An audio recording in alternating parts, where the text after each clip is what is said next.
So, in light of the lack of an official statement from Eugen about the issue, I wanted to take the time to clear up the recent controversies.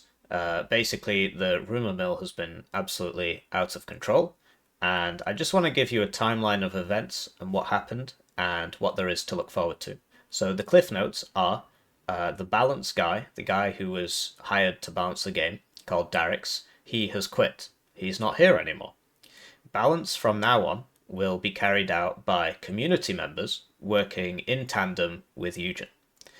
So that's the TLDR, and I'll give you a rundown of what happened, a timeline of events, right? So over a year and a half ago, I'm thinking like March to May of 2023, there was a competitive Discord for Warno, and that was led by Darix.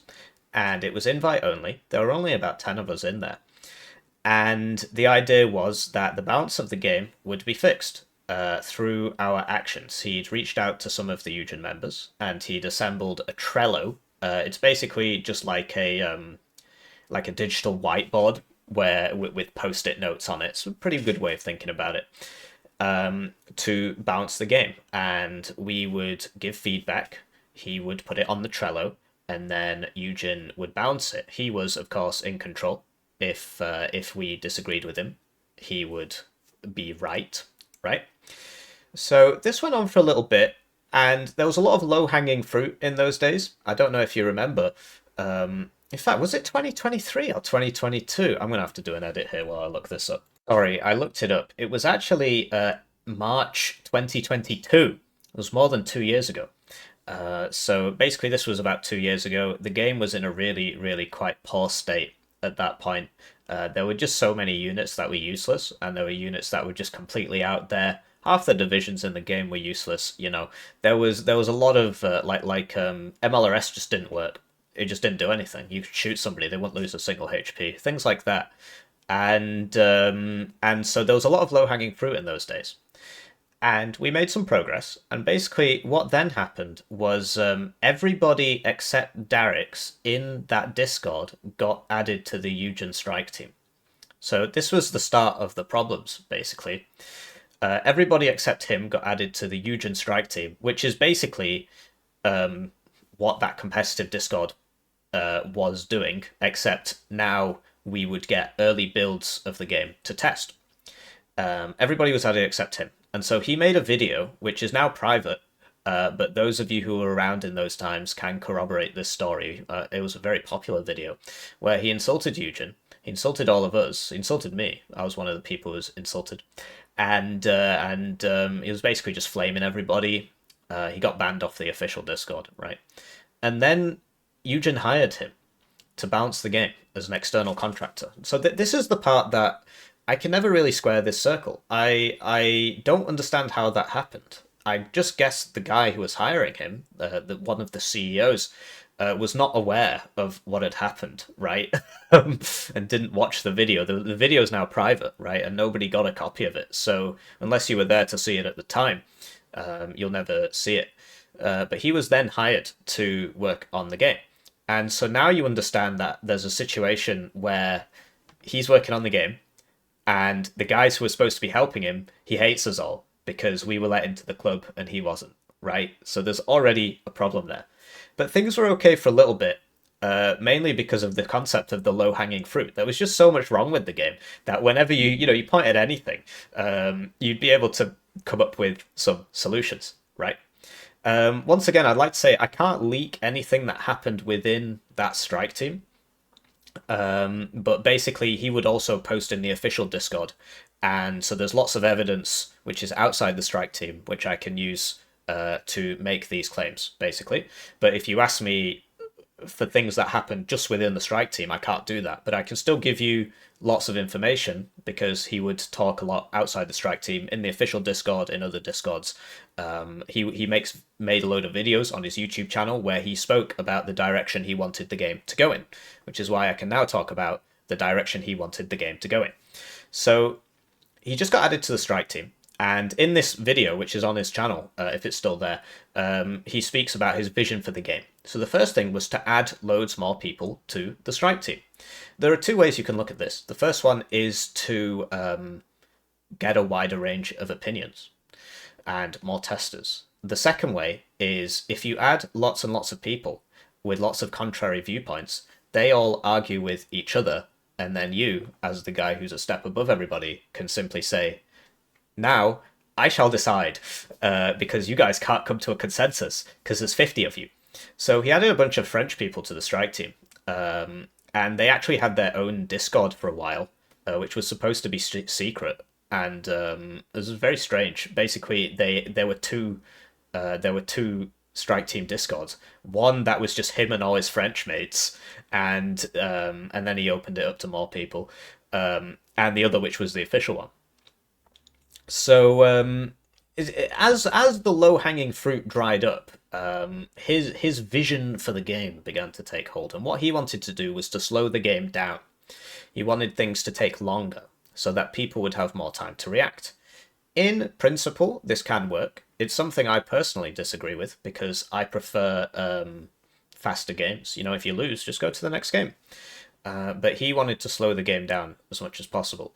So that's where, if you remember the infamous zombie meta, where IFVs take like 5 to 10 minutes to kill people, that is where that came from. That was his grand vision, right? But there was so much public pushback to that he had to rope it in a bit. The thing is, when you make things die slower, what you get is too many units on the map. As you can probably tell from this 10v10, although this is played with a reduced income, etc. in the background, if things die really slowly, you get way more things. It's sort of like, imagine a world in which, let's say, for example, the life expectancy like almost doubles in 80 years. And then what you're left with is a country where the average age is 41. And so obviously all the old people can vote. And so that they constantly vote for policies which help themselves at the expense of the younger people. Do you know what I mean? A completely hypothetical situation. That's not happening anywhere in the world. So basically, there's too many units. So what do? You've got to make everything more expensive.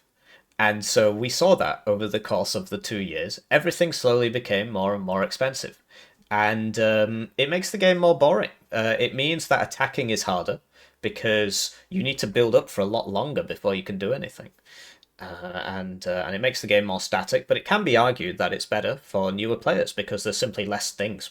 I don't know if you played Broken Arrow, you get like 10 units, and you still get posts of people saying, I'm overwhelmed. So there's a case to be made that it's a good idea.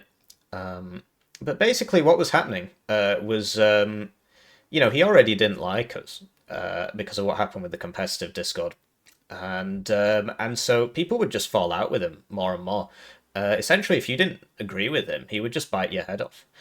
Sometimes he'd be reasonable, but most of the time he wouldn't be. And, sometimes you could ask him a question and give you a proper answer. You could ask the same question on the next day and he'd completely go off on you. And so over time, more and more people began to fall out with him because you can imagine, I'm sure you've got people like this in your life who act like this. Basically, they're nice half the time, they're horrible half the time, and it's like you're in some sort of abusive relationship. He's a good boy. But over time, more and more people began to fall out with him. And then there was a petition made to rein him in a bit, basically. And a bunch of people signed the petition, and it was basically, it went to Eugene, and it was basically, this guy's being really nasty to everybody, and we would like a bit more transparency. And we got the second backup budget French strike team shut down. But you can understand that the resentment continues to grow, right? The resentment continues to grow because he now has a situation where, we're pushing back against his idea of the game. And this nature of always trying to slow things down continued to sort of grate on people.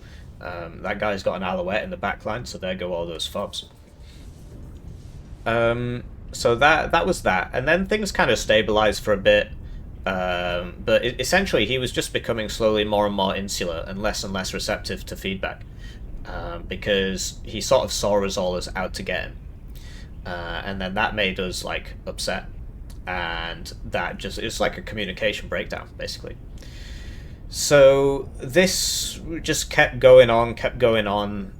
He would upset more and more people, fewer and fewer people looking out for him. The community started to catch wind of it, oh, there's a guy in charge of balancing, and things just, you know, keeps making more and more erratic decisions. There are things which are like in the game to this day, which I can't prove this, but I know that they're wrong, and they've been left wrong purely out of spite, because somebody has said, this is wrong, you need to fix it, and he's too proud, he doesn't want to fix it. So then, more recently, a second petition was made, and this one had a lot more evidence, and it had a lot more supporters. And this petition was basically the same as the last one. It said this guy's being a pillock, but now it had, upwards of like 50 screenshots of him being a pillock, which I cannot share with you because that happened internally. But some of them were external as well, and the petitions were organised externally, right, between groups of people talking to each other. So it's not covered by the Strike Team NDA.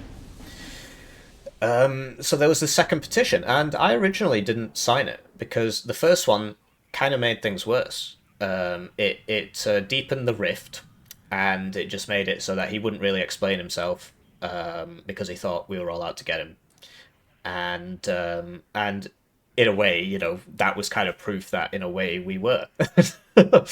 So I wasn't up for it at all. I said it's a bad idea. I wasn't the only one. And then that infamous game happened, with the where he sort of I'll just show you it. Most of you will have seen this already, but basically, if you can just bear with me here.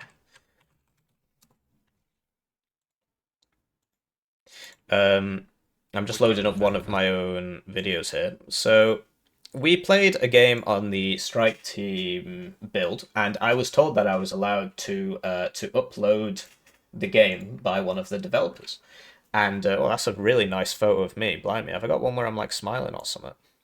No, that looks even worse. Whatever, we'll just get over it. And basically, he's threatening me because I beat him. He doesn't want people to see it. If you need more proof of the fact that he's really a very unpleasant person, you can just look on his YouTube channel and watch his videos. Or better yet, look at his teammates' YouTube channel for the 2v2 tournaments and watch his videos where he's talking to his teammate. Because, yeah, he's plenty of evidence. Anyway, a question was answered here. So this is why he wasn't originally added to the Strike Team. Basically, you can read the comment yourself. Essentially, there was a previous Strike Team after Eugen's first wargame came out. I've had this story independently corroborated. This did happen. And he joined, right? And then he insulted everybody, insulted Eugen, and quit. So there you go. So that's why he was originally not added. So this sort of, this was 10 years ago, right? And apparently some people have a good memory and others don't, because he ended up getting it, right? So back to it. So this second petition came out, and I wasn't going to sign it. But then that happened, and I thought about it for a few days, and I thought, well, okay, I'll sign it. Because he's going to think I'm involved anyway. And he's being very, very unpleasant to me. And I thought I was really helping him out, actually. Like, patches would come out and I would say, oh, this isn't Derek's fault that this happened. You can go back and watch the patch note videos. There was a lot of games where a lot of times where I said, this wasn't his fault, this wasn't his fault. So then that second petition came out, and it came out at the same time that video came out, right? And then he started being really nice to everybody. So problem solved, right? We win. Basically, either somebody had spoken to him behind closed doors, or the community pressure had gotten so much that he was like, well, okay, I gotta be nice to people now. But I think somebody gave him a warning behind closed doors and told him to just quit being such a pillock. There was a lot of evidence in that second petition.